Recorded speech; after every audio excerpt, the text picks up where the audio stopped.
meeting of Heritage Oakville to order, and a pleasantly warm day today again. Yeah.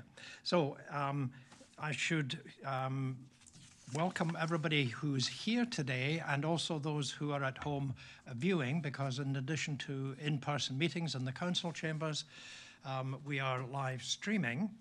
Delegations who wish to join the meeting may either do so live or on the live stream, but they must register at least by noon on the business day prior to the meeting in order to be registered as delegates. And there is online an easy process by which they can do that. Anyone watching us at home who wants to access the agenda can do so by going to oakville.ca and navigating the tabs to get the agenda that we're working on today. The matters that we deal with today are, as usual, recommendations, which will go to the Planning and Development Committee at its July the 8th meeting, and that meeting starts at 6:30 p.m. and the same rules regarding delegations apply to them. Right, so do we have any regrets, Madam Secretary? Yes, Mr. Chair. Carrie Colburn, Susan Hobson, and Emma Dowling are regrets. Good, okay. Do we have any declarations of pecuniary interest with respect to any matter before the committee today? No, none, that's good. So our previous minutes were circulated and everyone's had a chance to read them. Are there any comments? George has given me a motion to approve the minutes as circulated. Anyone opposed to that motion? Seeing none, the motions are carried. Right, into discussion items, and we have two discussion items today. The first is a notice of intention to demolish 289 Douglas Avenue, and that's Carolyn. Yes, thank you, Mr. Chair. Good morning. So, we have the property at 299 Douglas Avenue. And here it is. So it's located at the southeast corner of Galt Avenue and Douglas Avenue in what we consider the Brantwood area. It was listed originally in 2009 when staff had previously done a big survey of heritage properties, and it added a few hundred to the register as listed properties. At the time, it was identified as a craftsman-inspired house within the Brantwood neighborhood. And the property was reviewed as part of the 2023 to 2025 Heritage Designation Project. It was not considered a priority for designation. As you may be familiar with the area, we had looked at Brantwood and the possibilities of a heritage district at one time, but unfortunately there's just not enough, there aren't enough heritage properties to make it a district. So we have to have at least 25% of the properties to have heritage value and meet criteria under the Heritage Act. So when we were doing the Heritage Designation Project, the goal was to designate properties individually within the Brantwood area, knowing we couldn't be doing a district. And so we looked for what we called the anchors of the Brantwood subdivision, meaning the arts and crafts homes that really gave the flavor of the original neighborhood and that were good, strong representative examples of their styles. For example, the colonial revival styles and different arts and crafts styles. So all that to say is that this property was reviewed as part of that and was not considered a priority for designation as part of that project. And so in that case, under Bill 23, the property would have come off the Heritage Register in January 2025.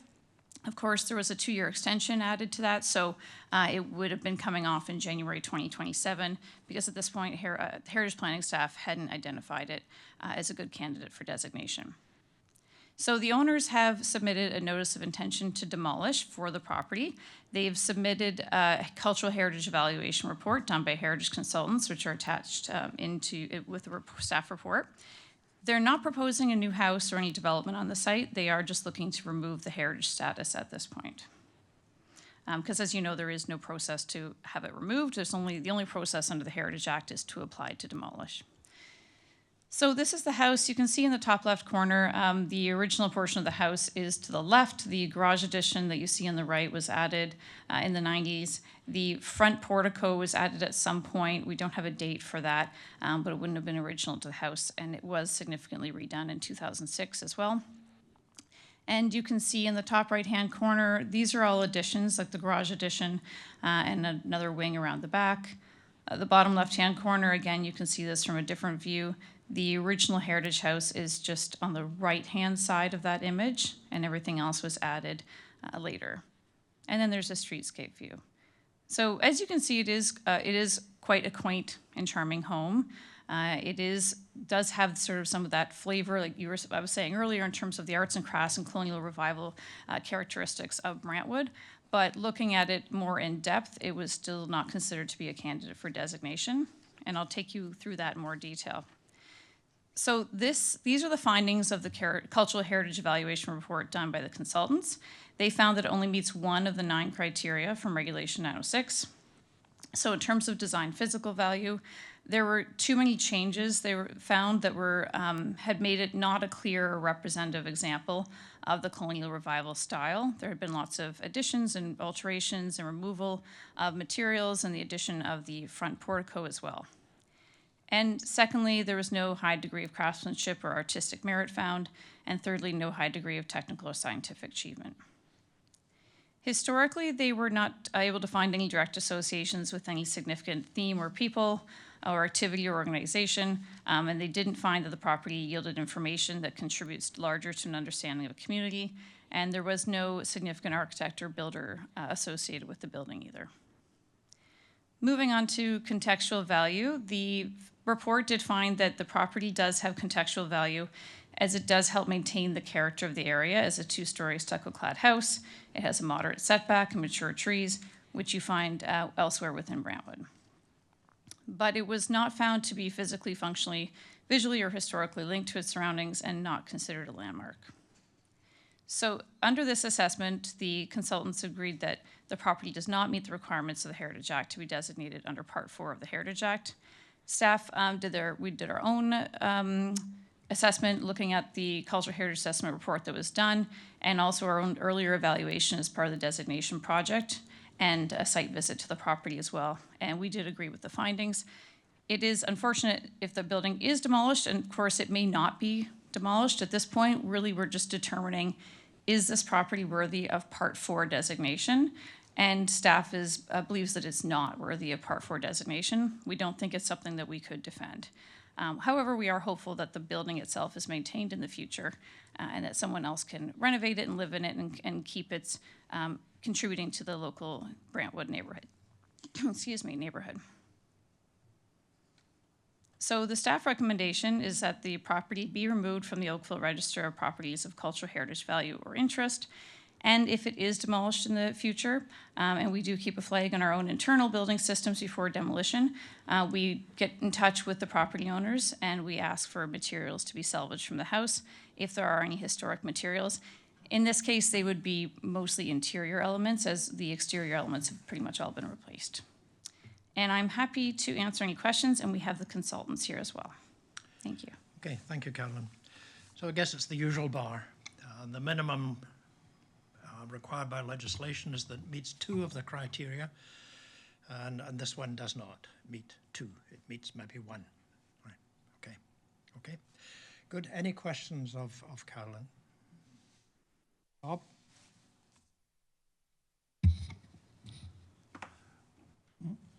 One of the things that struck me when I was reading your report was in your final recommendations, there's recommendations in terms of climate change, and seeing all those mature trees on that property, could that be extended beyond just the salvage to maintenance where feasible of the mature trees on the property? And second question is, I know we can't do anything to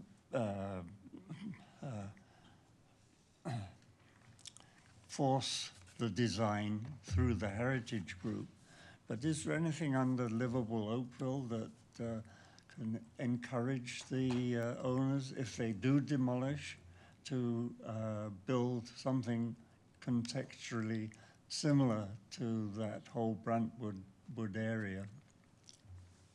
Okay, thank you. Through you, Mr. Chair, to Bob. So the first one is the trees. There are, obviously, we have different regulations and requirements for trees in terms of tree removal, so that's separate from the heritage process. That would still be in play here, so if future owners wanted to develop on the site, they would have to, or even if they don't develop and they just want to look for tree removal, they would have to get a permit for obviously a size of, a certain size for the more mature trees. So we wouldn't be able to have any say in that in terms of our recommendation right now. It would have to go through that separate process. But those, our forestry staff and look to maintain trees in any case possible, especially sometimes if there is development. Sometimes there are ways of doing a development where it might be changed to accommodate the retention of trees. So that would be a separate process. We wouldn't be able to do that through our recommendations today, unfortunately. Secondly, if someone came in for a new building in the future, if it met all of the zoning requirements and everything, they would just get a building permit and there wouldn't be any requirements in terms of design. Just depending on the development, though, we do have urban design guidelines that sometimes come into play, but we can't guarantee that those will come into place depending on what's proposed and what requirements they have for the new building. Okay. Hope that answers you. it. Yep. Right, Bob? Any other questions of Carolyn? No, thank you. Now, we do have a registered, Councillor McNeice, did I see your yellow hand? Yeah. Good. Yeah, thank you. You got to bang a kettle or something, to catch my attention here. I'll make a noise next time. Thank you. Through you, Chair. Just on the salvage materials, just wondering how we go about, I guess, sort of enforcing that. I'm sure the current homeowner has good intentions, but say it changes hands and the message doesn't get passed along. Is that like something that could be put on title, or how do we potentially enforce that? So through you, Mr. Chair, to the councillor, what we do is we flag it in our internal building permit system. So eventually when someone comes in for a demolition permit, we reach out to them and try to manage salvage. The recommendation, the way we write it, is that the property owner allows for salvage. In some cases, the materials, no one wants the materials, so we can't force that it happens or say exactly what's going to be salvaged, because the town, we don't have a facility to actually store any of these materials. So it's all based on finding the people who will take it, and finding materials that can actually be salvaged, because sometimes also when we start removing from the building, it's difficult to actually keep them intact. But we do have that in our system. So as soon as someone comes in for a demolition permit, and it may be in 10 years, that flag will still be there. It's not a legislative thing that we're holding up the building permit just because the heritage status will have been removed, but it is part of the building permit process that we would highlight. Okay, yeah, I'm fine with that. Thank you. Okay, good. Any other questions of Carolyn? Nope. Well, we do have a registered delegate. That's Lisa Coles. Is Lisa online? Thank you, Madam Secretary. She wasn't intending to make a presentation, is that right, Lisa? But you were prepared to answer questions? Yes, I see you now. Yes, good morning. Good morning. Yes, so I'm the consultant who wrote the report, so I'm just here to answer questions. I do have a short presentation if you would like me to do so, but it's effectively just a summary of our report, which Carolyn has already so wonderfully summarized. Okay, good. Well, let's see, are there any questions of Lisa? Nope, well, that's good, Lisa. Thank you for being here. There are no questions. Thank you very much. Okay, and there's nobody else that we have listed as a delegate, so we're confined to the board now. Any comments on this? Jerry? Thank you, Mr. Chair, through you. I'd say that every little bit of the fabric of heritage in Oakville is important and it matters. And so even though this doesn't meet the criteria, I think the broad picture for Oakville heritage is really important to keep in mind. And I missed actually asking the consultant the question, do they go beyond the written word when it comes to policies? Because policies were written for a reason and to capture a broad idea. And sometimes when we look at the letter of the word, we miss the broad idea that was supposed to be encompassed in policy and legislation. And so I would just like to say that this building is a placeholder for the fabric. for the memory of the place. And if we have many more of these, there'll be very little heritage Oakville left. And although Oakville moves ahead and is, has very high standards for heritage and is the envy of a lot of municipalities with our, really talented planners, heritage planners. I think that every little loss is a hurt for our heritage memory. And so even though this doesn't meet the letter of the policy, I think that it would be nice to see in the future for the consultants as well to look at the broader picture, to look at what was behind the policy, what was the reason for the policy, rather than just the letter, to meet the minimum standards. We are better than the minimum standards, and I think again, a loss is a painful loss, no matter how small, for Heritage Oakville. Thank you, Mr. Chair. Thank you, Jerry. I think a lot of us feel that same way. Anyway, any further comments from anyone? Is somebody ready to give me a motion? Bob?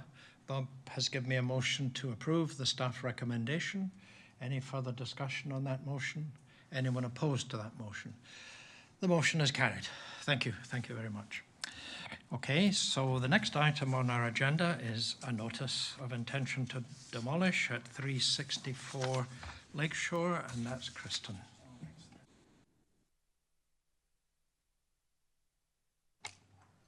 Okay, thank you, Mr. Chair. Hang on, do I have to move this? Okay. Okay, I'll just wait a second.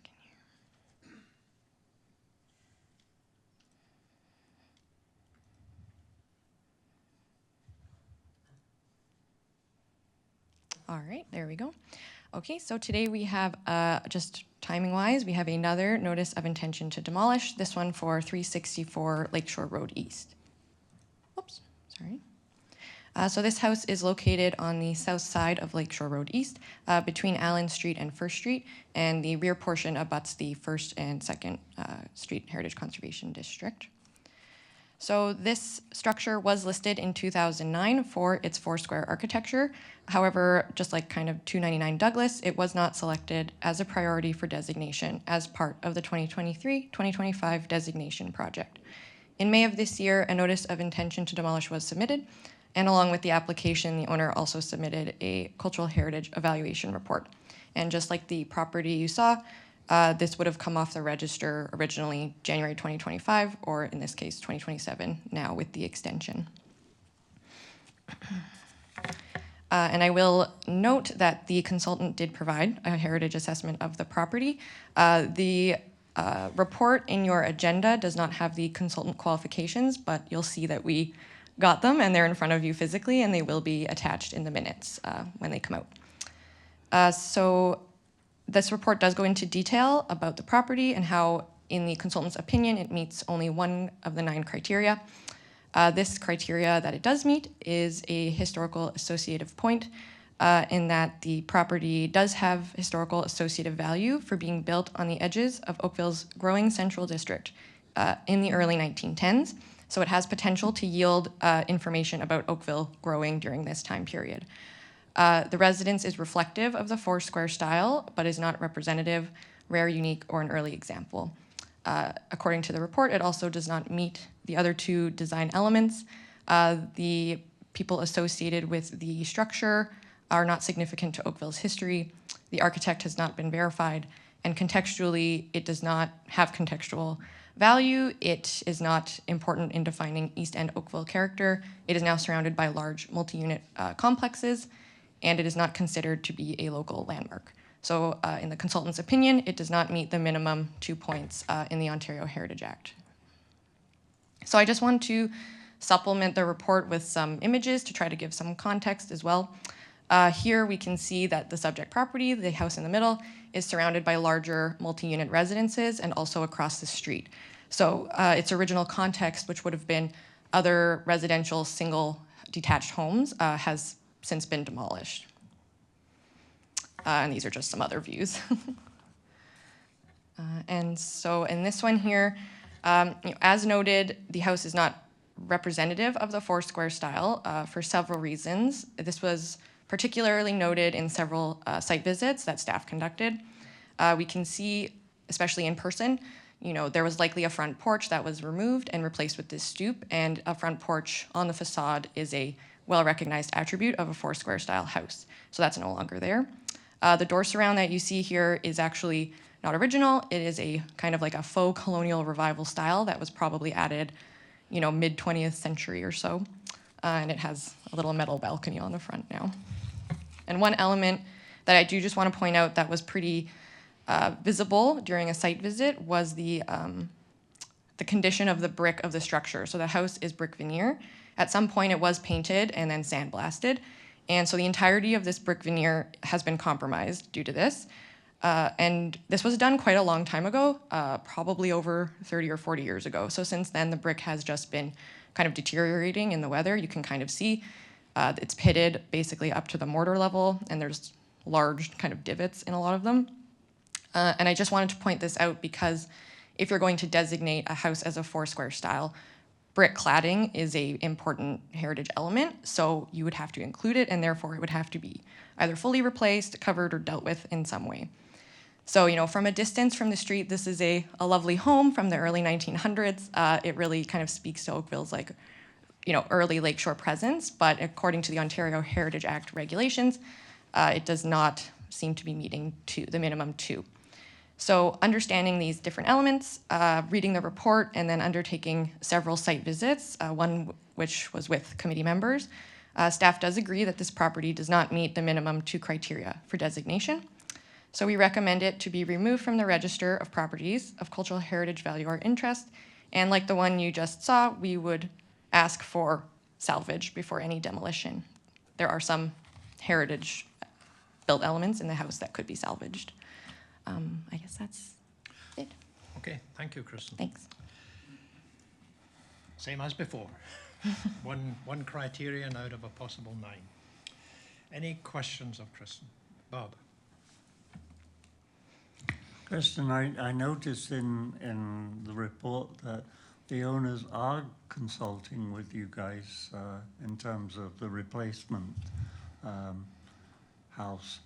Under what regulations is that, or is that just strictly a volunteer activity? Through you, Mr. Chair, sorry, do you mean like the new development that's? Yeah. I know that I think Rick is a delegate and he is the architect on the project. I haven't been involved personally in what their discussions are with others in the planning department, if that's been happening. So I don't think I have an answer for you, sorry. Okay, well, maybe ask Rick. Yeah. Okay. Any other questions of Kristen? No? Okay, good. Thank you very much, Kristen. Thank you. Rick Metallion is registered as a delegate. Rick, are you there somewhere? He is not online. Okay, so Rick's not online. Okay, so we can't ask him any questions. Sorry, I can, Okay. I guess it'll be too late, but I can still email him in the future, I guess, and ask, but it would be too late for the meeting. So he was registered to be here? Yeah, but he hasn't, okay? Okay, well then, that's the case. There are no other delegations. We're confined to the board. Any discussion or comment on this? Jerry, did you want to say something? I will say something later. I will, but later. I'll finish this first. Okay, so who would like to then give me a motion? No, I get to say something. Oh, you're going to speak, Jerry? Okay, good. Thank you, Mr. Chair. My perspective and comments are very similar to the previous one. And I wanted to say that there are some comments that I am not in total agreement with. I look at that building, if we can just, bring the slides back, and in massing, I see a quiet architectural integrity. I see a context that has changed over time, not that it should be the fault of the building, but it's just the evolution of time that the context around the building has changed. And I think because of that, the integrity of this building and its future is being compromised, not for anything of its own doing, but for the change around it. And I'd say that in terms of assessing its style, whether it meets or doesn't meet a certain particular style in all its in fullness. Heritage Oakville did not adhere.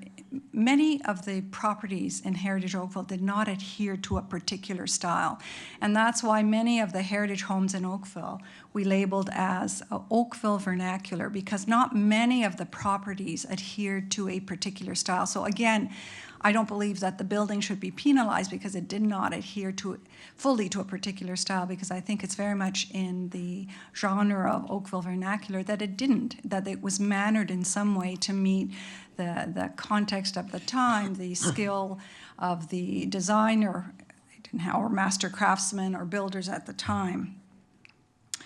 And so, again, I'd say that, and I would like to not necessarily challenge, but ask consultants when they submit comments and heritage evaluation reports, if they have looked at the broader picture. Again, if they have gone beyond the letter of the policy, and if they have looked at the soul of the policy, because I think that we miss the soul of the policy here for heritage preservation when we say that a building like this doesn't meet a criteria, because there's nothing in this building that couldn't possibly meet the criteria. Again, the context around this building changed over time. The building itself stayed. So again, it's a marker of history. It's a marker of the memory of heritage in Oakville. Thank you, Mr. Chair. Thank you, Jerry. Anyone else wish to speak? Yep. Obviously, we don't want to appear to be anti-development. That's definitely not what we're trying to consider when we're looking at heritage. If we see some good examples of things taking place, I'm with Jerry on this one. It shouldn't be because everything else around it doesn't look like that anymore that it should now be removed. I didn't make the site visit, but I went myself to have a look. And, you know, it is a quaint property. Yeah, it needs some work. I'd be interested to know, and I should have asked Kristen, do we know when the owners bought this property? Do we know how long they've owned it? Sorry, should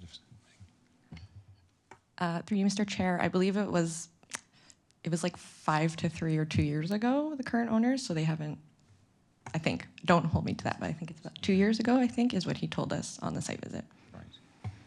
So obviously buying a heritage home in a heritage area, knowing that it had heritage requirements, probably was thinking, well, we'll see if we can develop it, perhaps. Anyway, I just wanted to make that point just from an observation perspective, that I think it's just a fallen foul of where it's ended up with over time, and maybe this committee didn't comment on what was happening either side of it at the time. So anyway, thank you.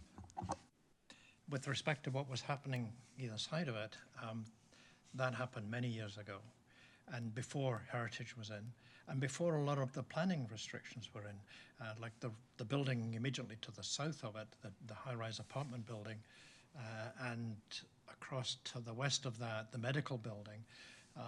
The erection of these made the town look at that whole issue again, and new zoning regulations were brought in to control that area and to prevent that from happening again, because we'd lost, but there was no Heritage Act at that time to do anything about it.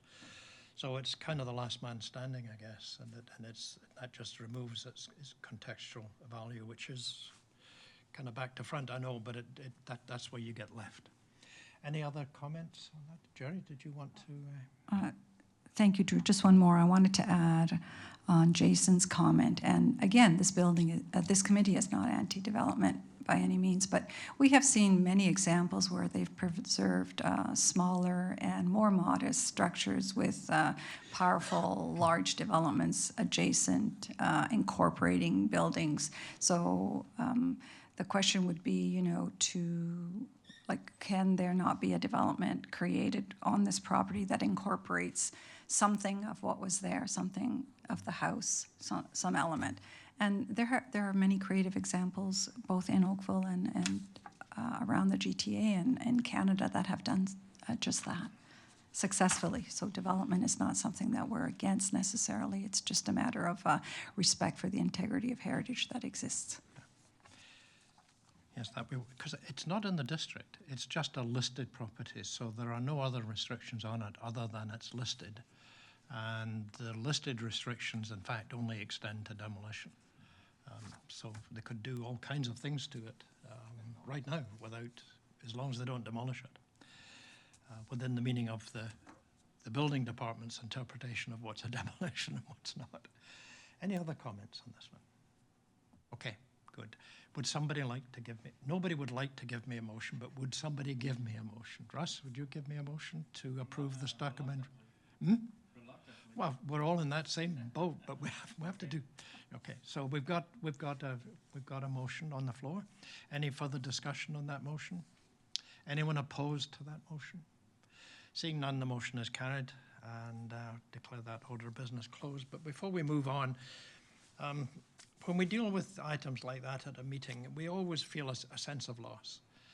Because we're losing two homes that look really good and that they are part of the community in which they grew, and they've been there for many, many years.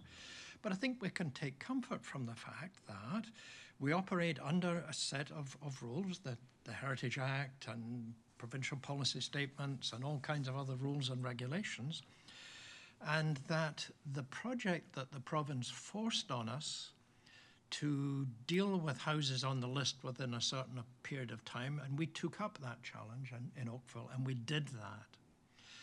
I think we can be pretty sure that we have, in fact, got at most of the buildings that are real Part 4s that exist in this town.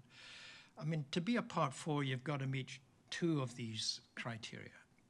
But I'll tell you, the Part 4s in this town probably meet 3 or 4 of them. I mean, that you would just see them, they're obvious there. The 2 is just making it, but it would make it. But when you've got properties that have been looked at in the past by us, looked at through this whole project, looked at again directly, then they don't meet the criteria. I think we can be sure they don't. It's still a loss. But we do operate within the structures of the rules that we have, and they are there to balance the expectations of the community against those of the owners of the property, and we have to be always mindful of that balance that has to be maintained.